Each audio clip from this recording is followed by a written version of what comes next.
Glenbrook, everyone should feel safe and welcome in the community. New West and Glenbrook are a truly diverse place full of wonderful people, but sometimes I feel like we could do a lot better.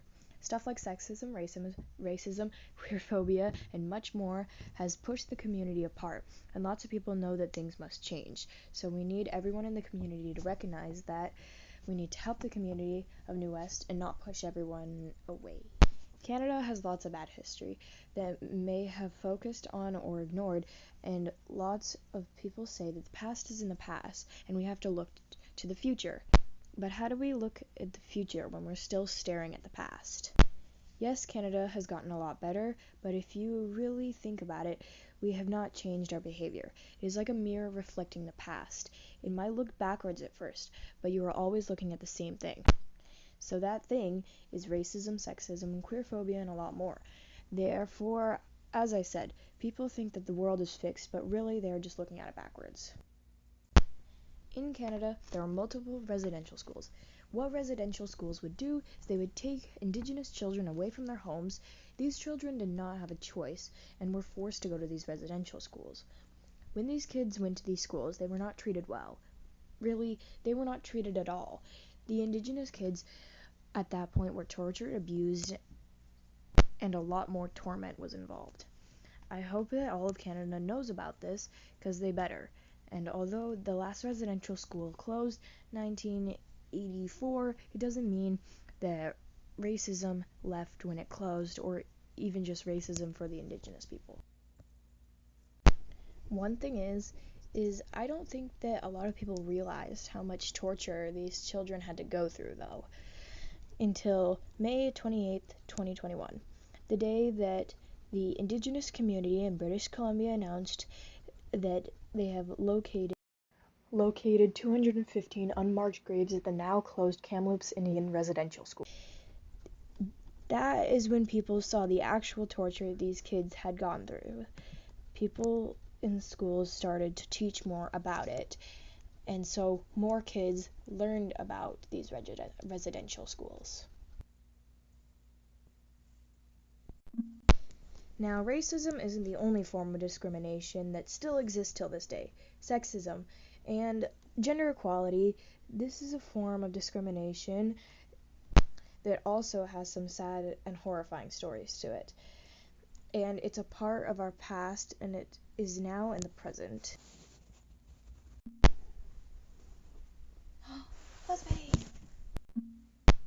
Women in history have been through a lot, and it was very tough time for them to live. Women did not have control over their own lives and had certain rules that they had to follow or else be punished. In the 1900s, teaching was the only profession open for women to do that led to a pension. Nothing else would lead to a pension plan, since teaching wasn't the only job out there, and only certain women had access to being a teacher. Therefore, there were multiple women out there not getting paid what they deserved, and of course didn't have a pension plan. Another thing that you may know is that women were not allowed to participate in voting. Women were not allowed to vote until 1916.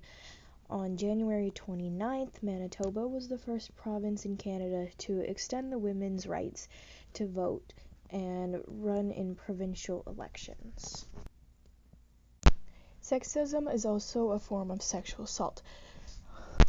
It has been found that 1 out of 4 girls and 1 out of 8 boys have been sexually abused by the time they were 18, and the girls and young women by the ages of 15 and 24 are most likely victims of sexual assault. And it's something really sad that people have to go through, and nobody should be joking about this, and I think people should open their eyes to the world.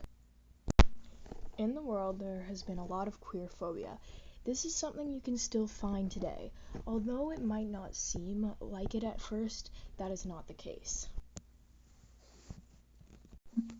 Jordan Smith of White Rock, British Columbia, was assaulted on September 27, 2008 by 20-year-old Michael Condola of Vancouver. Smith was holding hands with another male while walking in Vancouver's Davie Village. An area frequented by LGBTQ plus individuals.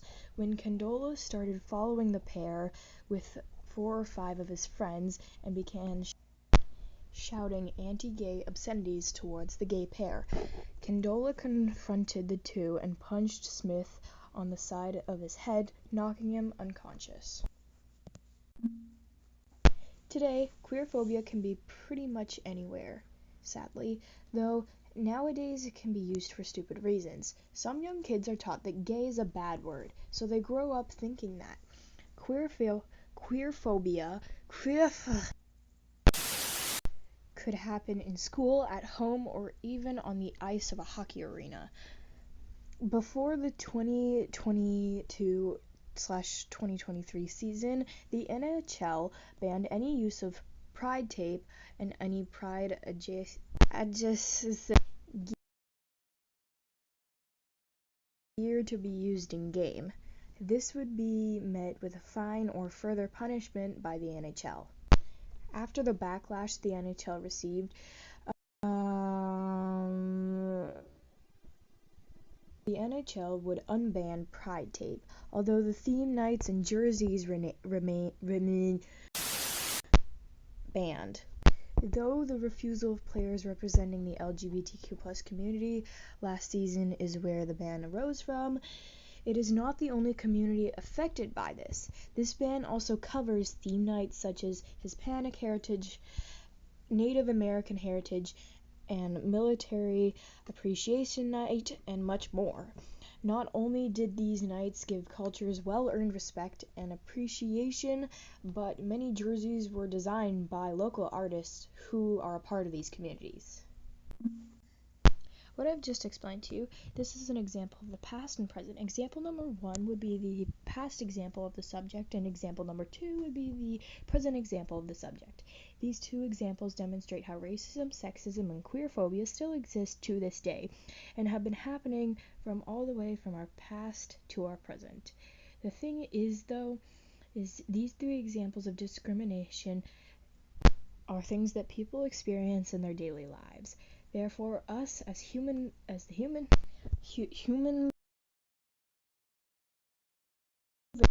must recognize that discrimination is still a problem going on in the world, Canada, New West, and Glenbrook. Glenbrook is a very diverse place and an amazing community, but we have to realize that our jokes or silly comments are not really that hilarious and might be harmful to somebody.